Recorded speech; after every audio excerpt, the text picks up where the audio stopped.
Guys, I'm doing you a small favor. I'm actually giving you daytime footage, which I normally don't give any Satan worshiping rottens. And I'm not a judgmental person, but you do know that that is what you are, right? Because, put it this way, I've admitted that I go around and I pretend I'm deaf, and I admit that I put people in my home who have nowhere to go but freeze to death one a night. Sometimes they're able to get 2 nights.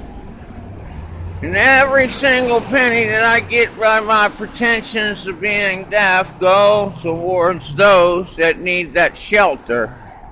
Others actually go for getting the deaf off the street, but there are no deaf on the street no more. There's no deaf without anything.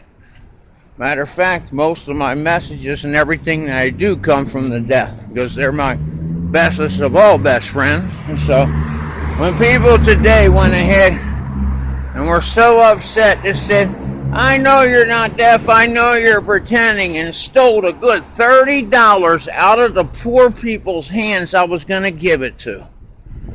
I felt sad.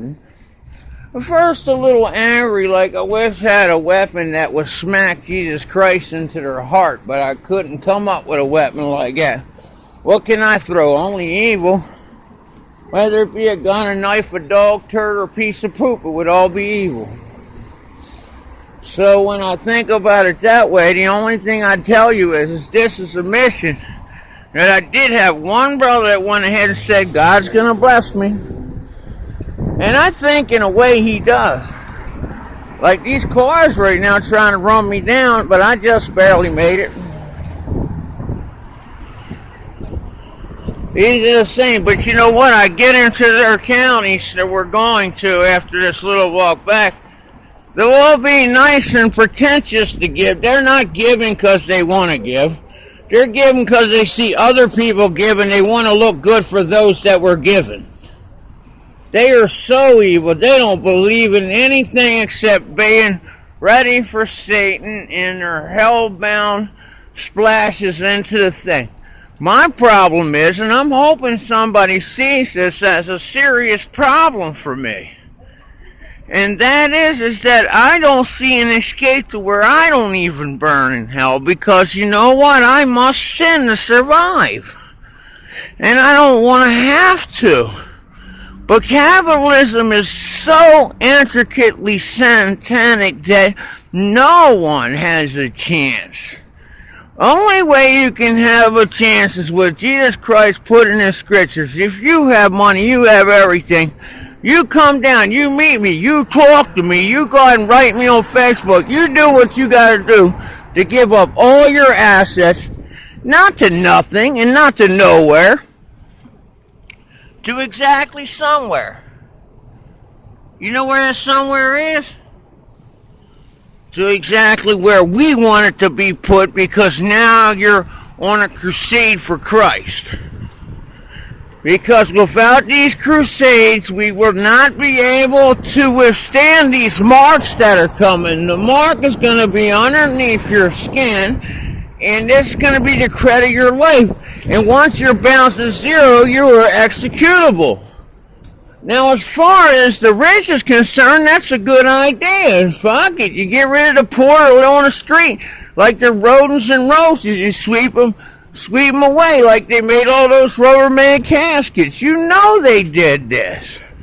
You watch this stuff. They stop you from being able to support me in any other way, so I go undercover. Yes, I do. But who else does? And you know what? Those that want to probably can't. Because either they think that they're on the right side and they seem like they're on our side, but they're not. The only reason that they're not is they got a family that they think of first. And I get that. You're supposed to think of your family first. But one thing I can tell you is, it was beautiful weather out here. Beautiful, everything in order. And I had this blonde with her boyfriend yell, "You're not deaf," and goes behind the counter of a Starbucks that stops a nice, generous couple to giving you know, what, say $1, so $4, right? And I had a guy that really just wanted a bus pass home's the main reason I went in there, and that's actually $3.50, so, you know, it would have been fine, yeah, okay. I might have made a slight 50-cent profit off of it, which is okay, by the Lord, trust me. I do my part. My church is my home, and it takes the homeless people home every night. Not because I want any type of anything, because I'm homeless and it's not my home. It came from another homeless man who lives there, you know? But as I walk and I show you things, I show you buildings, this is mainly not to hide my face, because there I am. Everybody knows the pretend deaf man of Baltimore. Everybody wants me convicted, but they don't want to convict the people trying to get people addicted to heroin. They don't want this, they don't want that. As far as the animalistic monkey control, That's what it is, dog. that's all he ever wanted.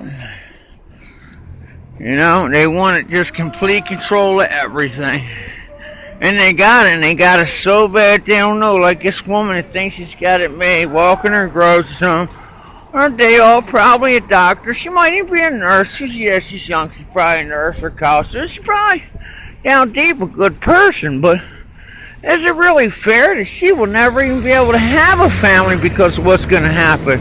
Now I run towards these cars on purpose, because it doesn't matter too much to me on that. You know what I'm saying? It really just doesn't. Oh, you hooked it up to your thing, yeah? You got a good job going with that. Anything you want to say to YouTube today? No, I'm doing it. I got caught pretending I was deaf, my normal little thing, like you hide your note, and I'm doing a YouTube video on it. Anything you want to say to YouTube? America? Tell them about your struggle. I mean, this is probably your only chance, man. Do it. Every day's a struggle. America, homeless people matter too. Yes, there you go. Homeless people matter, my brother. That's what I say. That's what I'm saying. This is what this is about, all right?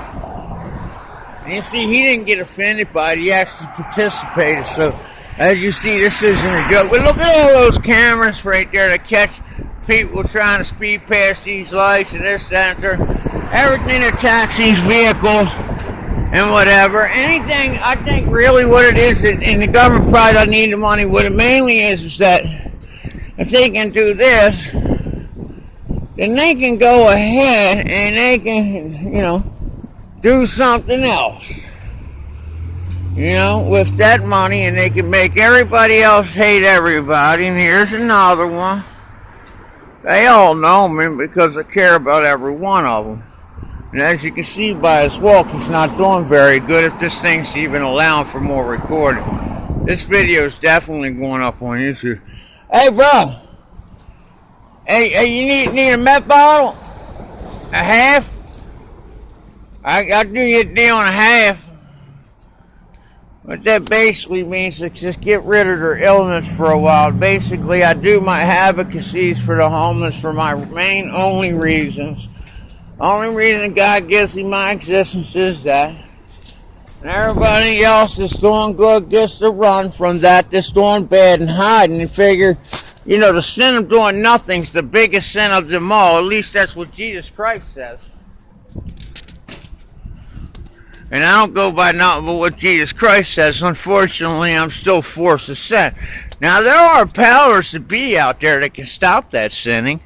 And I don't mean throw me in a cage that I don't belong into and slam doors in my face you just heard.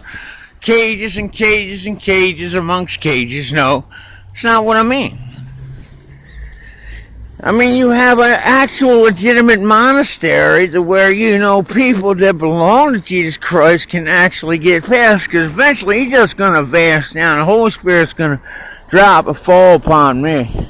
Oh, look what I just found. A fork.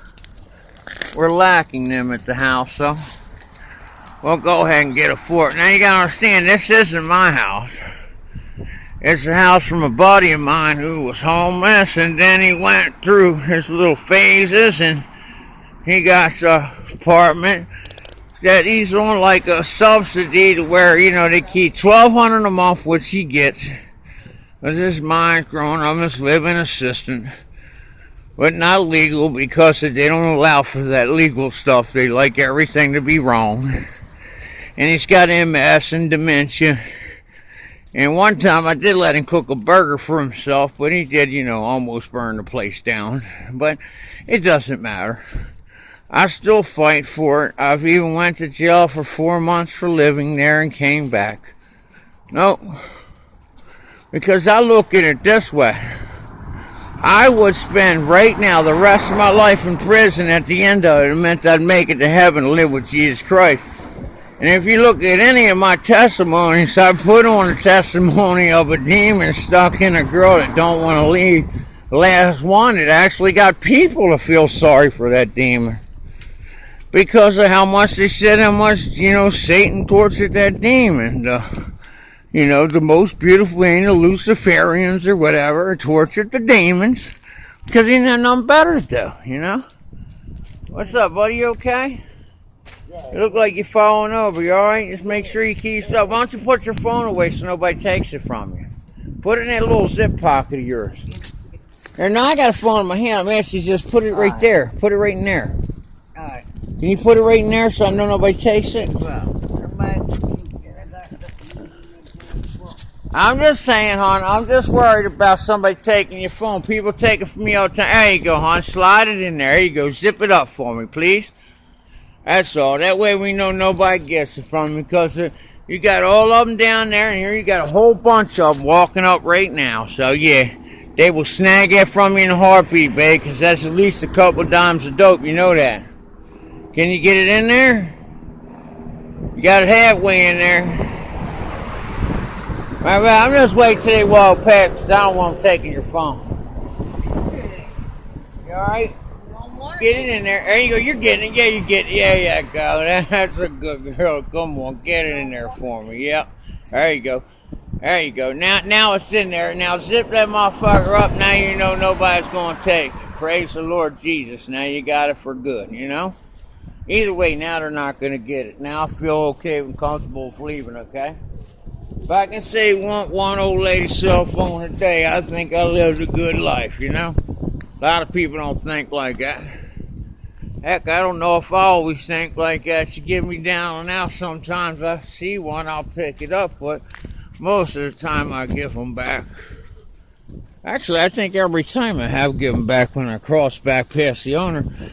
That reminds me of a story if there's more time on here, and then I'll let you guys go for the day.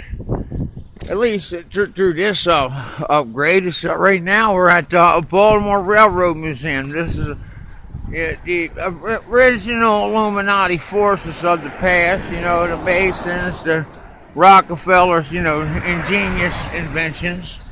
Even the sidewalk I walk, as you see, it's got like train track, you know, stuff in it.